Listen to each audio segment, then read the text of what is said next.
Welcome. It's an honor to be here in this group um, among fellow doulas. The Hebrew language teaches us a lot about what our tradition guides us to do as people who hold space and function as essential support during end of life for both the dying person, and the family. Um, The Hebrew word for funeral is Levayah, which means accompaniment. As doulas, we understand the power of accompanying, of presence. I'm going to talk a little bit about what our tradition says about accompanying the casket, which in Hebrew is aron, which is the same word for ark, the place that holds the most sacred things. Accompanying the ark from the limousine or the wherever it's coming from to the kever, which is the grave. And the word kever comes from the verb kavar, to bury.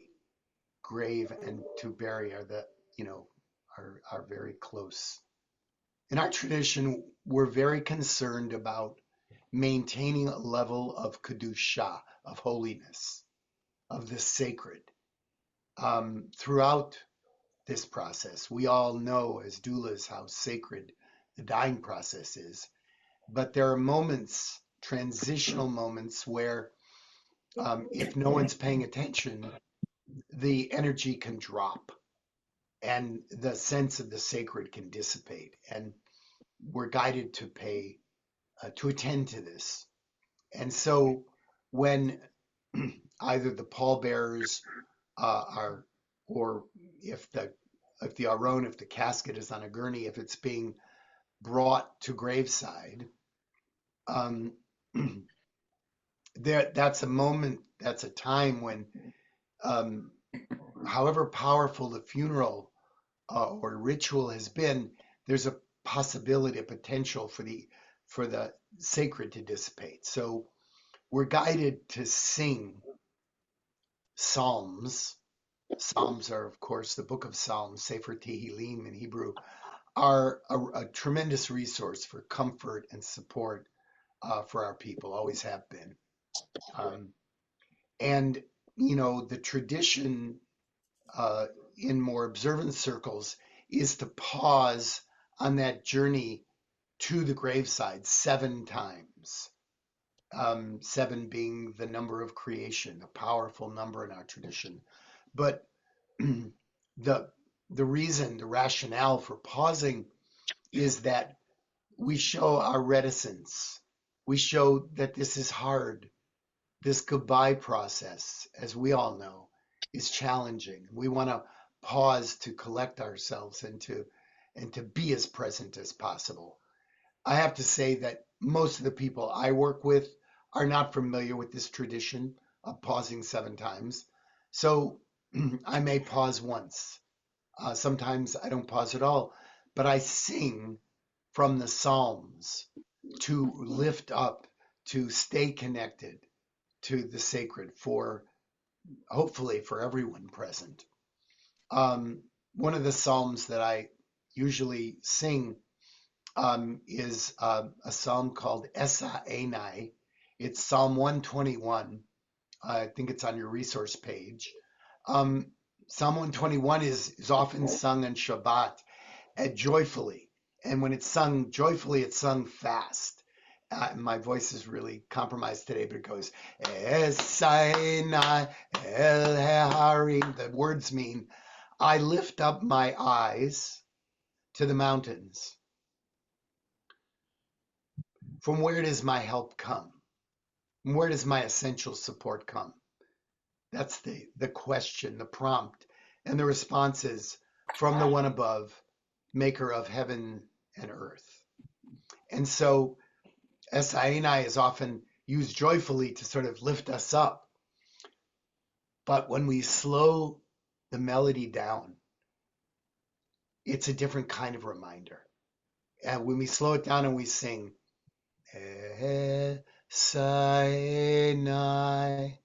we slow it down and it becomes a little more dirge-like, and it feels very powerful, and again calls us to awareness that not to get lost, not to get lost in looking down, to keep our perspective even in this time of deep grief and sadness of burial, that we are connected to the source of all creation, even as we plant our loved one in the ground. And so I've found that when I sing, and I usually sing in Hebrew and in English, so people can hear, I lift up my eyes. I sing in both languages, and there's a profound difference when the Psalms, when sacred music is sung, people are guided to the kever, to the grave, whether they're standing or seated. They're guided, surrounded by the sacred. It's a very powerful act, that again invests the moment with meaning and with the sacred.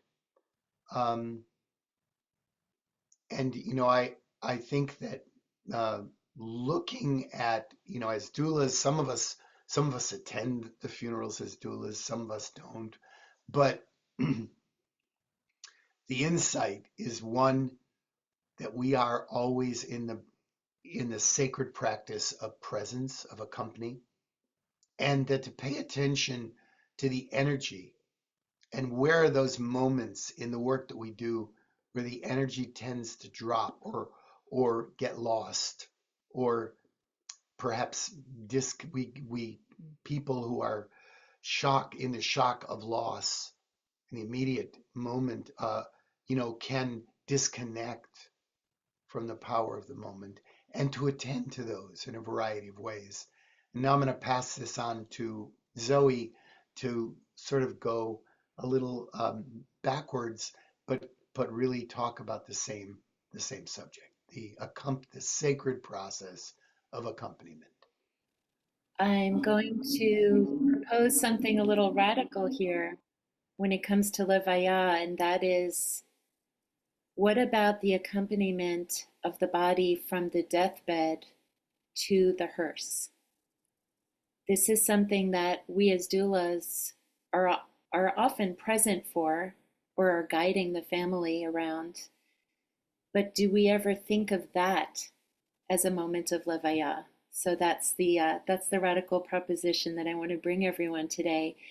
And also, I want to point out that so many of our clients choose cremation, even our Jewish clients nowadays. And so there may not even be that opportunity to transport the casket, the body with the casket, from the hearse to a burial site. So transporting the body, moving the body from the deathbed to the vehicle, the hearse, or whatever type of vehicle it is now the symbolic and representational moment of Levayah. So consider that for a moment, the weight of that and the opportunity for that, continuing that sacred tradition. So for those of you who may not have had this experience yet, what usually happens is that at some point the family, if the person has died at home or in an elder care facility, skilled nursing, etc., at some point the family or the loved ones who are there will be ready for the funeral home to come and pick up the body. And this is such a difficult moment. And what usually happens, I think almost always, because there's regulations around it in some states, is that the two people who come to transport the body use a body bag.